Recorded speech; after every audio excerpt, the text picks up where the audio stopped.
नमस्कार बच्चों, today I am teaching you first chapter of 7th class nutrition in plants. What is nutrition? First of all, I describe about the nutrition. Taking of food and utilize the food into the body is called nutrition. आप समझ गए होंगे कि भोजन को लेना और फिर उसको बॉडी में यूटिलाइज करना ही न्यूट्रिशन कहलाता है. Now I will say about the nutrients. Nutrients क्या होते हैं? आपने प्रीवियस क्लासेस में पढ़ा होगा कि जो हम फूड खाते हैं उनमें carbohydrate, protein, vitamin, fat, minerals और सब प्रेजेंट होते हैं. तो दीज जो कंपोनेंट्स होते हैं ऑफ फूड के, दे आर कॉल्ड न्यूट्रिएंट्स. तो you can say carbohydrate, protein, vitamin, fats, minerals are the components of food, और these components of food are called nutrients. Okay, now I will say about the mode of nutrition in plants. आप सभी जानते हो कि we all take food from the plants, but from where do plants take food? कि हम तो plant से food ले लेते हैं, बट प्लांट्स कहाँ से लेते हैं? ठीक है, और वो अपने उस फूड को कैसे यूटिलाइज करते हैं. ठीक है, तो आपको यहाँ ये समझना होगा कि प्लांट्स अपना फूड किसी से लेते नहीं. They make their food own. वो अपना फूड खुद बनाते हैं. So they are called autotrophs. इसलिए उनको ऑटोट्रॉप्स कहते हैं. This method of making food is called autotrophic method. या you can say the plants are called autotrophic because they make their food own. Plants को ये ऑटोट्रॉफिक कहते हैं क्योंकि वो अपना फूड खुद बनाते हैं. ठीक है, और वी आर ऑल हिट्रोट्रॉप्स. हम सभी तो हिट्रोट्रॉप्स है ना, because we can not make their food own. We take food from the plants. All animals and even all animals including human beings, all are heterotrophs. जितने भी एनिमल्स हैं, जितना और ह्यूमन बींग्स हम तो हैं, हम सब क्या हैं? Heterotrophs. Because we take food from the plants. क्योंकि हम किससे फूड लेते हैं? प्लांट से लेते हैं. अब यहाँ पे जो आपकी अगली हेडिंग है वो है photosynthesis, food making process in plants. कि प्लांट्स में जो फोटोसिंथेसिस होता है, जिस प्रोसेस से वो अपना फूड बनाते हैं, what is photosynthesis? It is a process to making of food by the plants. भाई ये क्या है? एक प्रोसेस है, एक विधि है भोजन बनाने की प्लांट्स के द्वारा. ठीक है, अब किस किस की तो नीड होती है, क्या क्या चाहिए फूड बनाने के लिए. तो उससे पहले कि उन्होंने आपको समझाने की कोशिश की है कि जो सनलाइट में जो प्लांट्स है वो फूड बना कैसे लेते हैं. तो सबसे पहले तो आपको ये पता होना चाहिए कि जो प्लांट्स के जो फूड बनता है वो केवल लीव्स में बनता है. So leaves are called kitchen of the plants. इसीलिए लीव्स को किचन कहते हैं प्लांट्स का. और इनमें ग्रीन कलर होता है due to chlorophyll.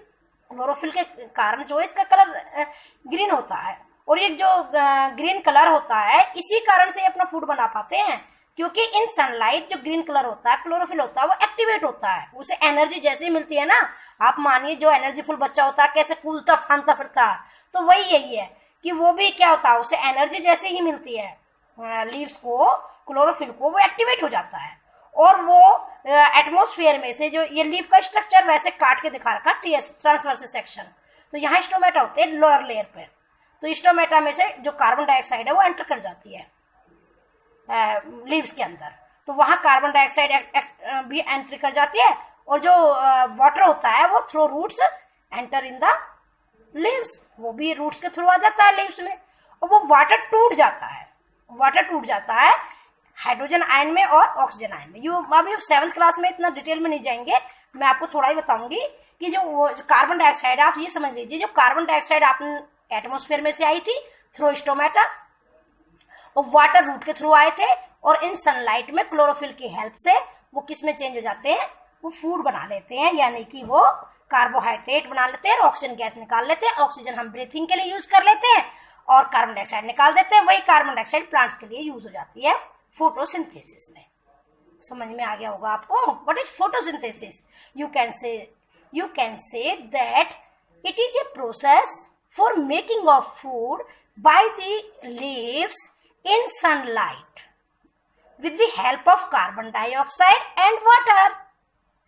In this process, carbohydrate formed and oxygen released. वो कार्बोहाइड्रेट जो बनता है वो प्लांट्स में क्या हो जाता है? स्टोर हो जाता है एज ए स्टार्च के रूप में, और जो ऑक्सीजन होती है वो एटमॉस्फेयर में रिलीज हो जाती है. उसको हम सांस के लिए यूज कर लेते हैं. ओके, अब समझ गए होंगे ना आप कि what is photosynthesis. Now I will tell you about the algae. In your syllabus जो है एल्गी के बारे में भी थोड़ा डिस्क्राइब कर रखा है. एल्गी बहुत ही वेरी स्मॉल प्लांट्स होते हैं और ये मान लीजिए स्टार्टिंग के प्लांट्स होते हैं. यूनिसेलुलर और मल्टीसेलुलर दोनों टाइप्स के होते हैं. एक कोश के भी हो सकते हैं और बहुकोश के भी हो सकते हैं. और एल्गी में ग्रीन कलर प्रेजेंट होता है, इसलिए ये भी अपना फूड बना लेते हैं. Synthesise a plant food other than carbohydrate. कि जो मैंने आपको बताया ना कि फोटोसिंथेसिस में क्या बनता है, लास्ट में जो फूड के रूप में कार्बोहाइड्रेट बनता है. लेकिन फिर बता रखा है कि फिर हम ये हमें फैट, प्रोटीन, विटामिन ये कहाँ से मिलती है. बेटे ये कार्बोहाइड्रेट भी चेंज हो जाता है. जो प्लांट्स की सेल्स होती है वो कार्बोहाइड्रेट को चेंज कर लेती हैं फैट में, प्रोटीन्स में, ठीक है, और जो है मिनरल्स में. और इस तरह से वो फिर उनको फिर प्लांट्स जो जिसकी जरूरत प्लांट्स को उसको तो प्लांट्स यूज कर लेंगे उन न्यूट्रिएंट्स को, और बाकी एनिमल्स खा लेते हैं प्लांट्स को और वो अपने जो है पूर्ति कर लेते हैं. अच्छा, कुछ एक इन्होंने समझा रखा है कि बैक्टीरिया भी होते हैं. कुछ एक बैक्टीरिया भी बेनिफिट होते हैं. वो कैसे मैं आपको समझाती हूँ. आपने देखा होगा ना दाले वाले पौधे, जैसे मटर देखी होगी, पी देखी होगी, ये अरहर, मूंग, इनकी जो रूट्स होती है कभी ऑब्जर्व करना, आपको ऐसे गांठे गांठे से मिलेंगे उनकी रूट्स में, क्योंकि उसमें राइजोबियम नाम का एक बैक्टीरिया होता है जो एटमॉस्फेयर की नाइट्रोजन को नाइट्रेट में कन्वर्ट कर देता है. आप जानते हो ना, मैंने आपको एसएसटी में पढ़ाया था कि 78% जो नाइट्रोजन है वो एटमॉस्फेयर में होती है. वो फिर भी हम यूरिया क्यों लगाते हैं खेतों में. वे क्यों लगाते हैं? क्योंकि जो एटमॉस्फेरिक नाइट्रोजन है plants can not use it directly. Plant उसको डायरेक्ट यूज नहीं कर सकते. They can use it in form of nitrate and nitrites. यदि वही नाइट्रोजन नाइट्रेट और नाइट्राइट्स में कन्वर्ट हो जाती है तो प्लांट्स यूज कर सकते हैं. और आप यूरिया पे देखो नाइट्रेट लिखा होता है, ठीक है, वो इन फॉर्म ऑफ नाइट्रेट होती है. तो ऐसे ही जो राइजोबियम बैक्टीरिया मैंने आपको बताए थे लेगुमिनस प्लांट के रूट में होते हैं, वो एटमॉस्फेयर के नाइट्रोजन को नाइट्रेट में कन्वर्ट कर देते हैं, जिससे जो नेक्स्ट क्रॉप्स जब ग्रो होगी उसी फील्ड में, उसी खेत में, वो क्रॉप्स ज्यादा कैसी होगी, हेल्दी होगी, क्योंकि नाइट्रोजन की पूर्ति उसकी हो जाएगी. ठीक है. Now I will tell you about other modes of nutrition plants. ऐसा नहीं है प्लांट्स सभी अपना फूड बना लेते हैं. कुछ प्लांट्स अपने आप में नहीं बनाते. आपने कसकटा, आप देखते हो कि कीकर पे बहुत सारी ऐसे येलो कलर की बेल फैली हुई होती है ना, देखा होगा आपने बहुत कई बार. हमारे तो बहुत है स्कूल के आसपास कीकर के पास. तो ये जो कसकटा है, ये cuscuta can not make their food own. वो अपने आप नहीं बना सकती. It take food from the host plant. जिस प्लांट पे वो होती है ना, वो उसका होस्ट प्लांट होता है. जैसे हमारे घर कोई आए मेहमान तो वो तो गेस्ट है और हम क्या है उसके होस्ट. तो ये तो जो कसकटा है ये तो क्या होगी, गेस्ट. और जिस प्लांट पर है वो हो गया होस्ट. तो ये होस्ट प्लांट में अपनी रूट्स निकालती है और उसमें पेनिट्रेट कर देती है, रूट को धसा देती है उसके स्टेम में, वहां से फूड लेती रहती है और ग्रो करती रहती है. तो ऐसे प्लांट्स को हम कहेंगे पैरासिटिक प्लांट्स. कैसे प्लांट्स कहेंगे? Parasitic. The plants that can not make their food own, they take food from the other plants. These plants are called parasitic plants. Now I will tell you about the insectivorous plants. Here you are looking insectivorous plants. It is pitcher plant. देख रहे हो ना pitcher plant? इसकी shape देख रहे हो ना, घड़े जैसी है. जो इसकी लीफ की टिप है, वो टिप तो इसका वो बन जाता है लिड, ढक्कन. और जो लीफ का लास्ट पार्ट है वो लाइक पिचर, आप देख रहे हो, पिचर की तरह का हो गया, मटकी की जैसा. और इसके अंदर क्या होता है, एक नेक्टर टाइप का जूस होता है. बड़ी अच्छी स्मेल आती है. जैसे इंसेक्ट इसके अंदर आता है ये लिड लग जाता है और वो इंसेक्ट को खा लेता है. ये इंसेक्टिवोरस प्लांट हुई. The plants that eat insect are called insectivorous plants.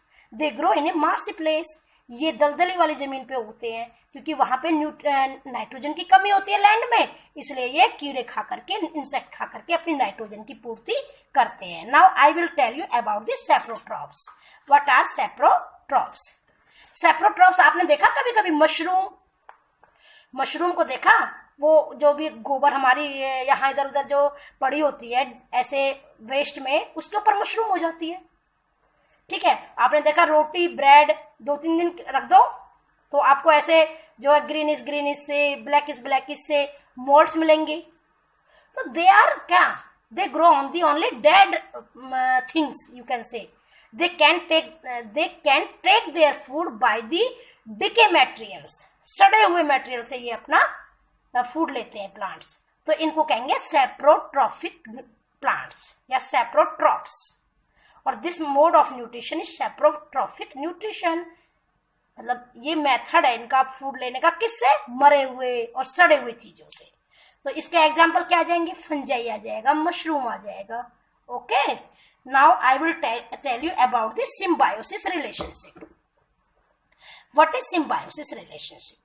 Symbiosis relationship ऐसी होती है दोनों को फायदा होता है, दोनों को। जैसे आप कहो, मैं एज ए एग्जाम्पल बताती हूँ कि दो बच्चे हैं, एक के पास पेन है, एक के पास नोटबुक है। अब ना तो बिना नोटबुक के पेन वाला लिख सकता, किसी काम को कर सकता, और ना बिना पेन के नोटबुक वाला कर सकता। लेकिन जब नोटबुक वाले की टर्न आई तो उसने अपना पेन दे दिया, और जब पेन वाले की टर्न आई तो उसने दूसरे वाले ने नोटबुक दे दी। तो दोनों का क्या हो गया, वर्क हो गया, दोनों को फायदा हो गया। तो this type of relationship is called symbiosis. In this relationship both guest and host are beneficial, दोनों को फायदा होता है।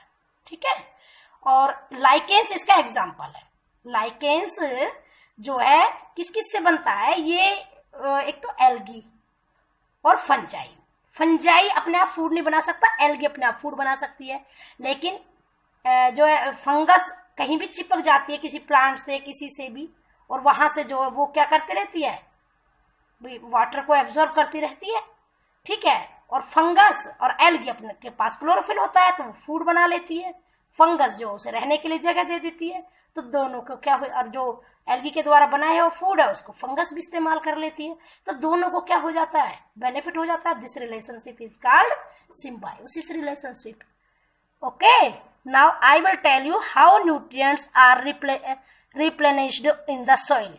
कि आप पढ़ते हो कि जो प्लांट्स है वो लगातार खेत में से लगातार न्यूट्रिएंट्स को एब्जॉर्ब करते जा रहे हैं, और हम फिर कैसे वो दोबारा से जमीन में कैसे आ जाते हैं। एक सिंपल सी बात है, पहले तो जो फार्मर होते हैं वो फर्टिलाइजर को यूज करते हैं, जैसे गोबर की खाद डाल दी, यूरिया डाल दिया, डाई डाल दी, और जो भी ग्रीन प्लांट्स हुए जैसे बरसम वगैरह देखा होगा आपने कि उसको क्या कर देते हैं, लास्ट स्टेप पे उसको खेत में जोत देते हैं। तो इससे वो ग्रीन मैन्योर जो मिल जाते हैं, उसको न्यूट्रिएंट्स की पूर्ति हो जाती है जमीन को। लेकिन उसके बावजूद भी आप देखिए कि जो आप एनिमल्स को देखिए, प्लांट्स को देखिए, ये क्या होता है, ये मर जाते हैं, मरने के बाद डेड हो जाते हैं। तो इनके क्या होता है, डिकम्पोज हो जाता है इनका बॉडी। डिकम्पोज का मतलब समझते हैं बेटा, वो टुकड़ों में टूट जाता है। आपने देखा होगा बदबू आती है जब जैसे कोई एनिमल्स मर जाता है, क्योंकि जब बैक्टीरिया होते हैं वो उसके बॉडी को डिकम्पोज करते रहते हैं, उसके छोटे छोटे पार्ट्स में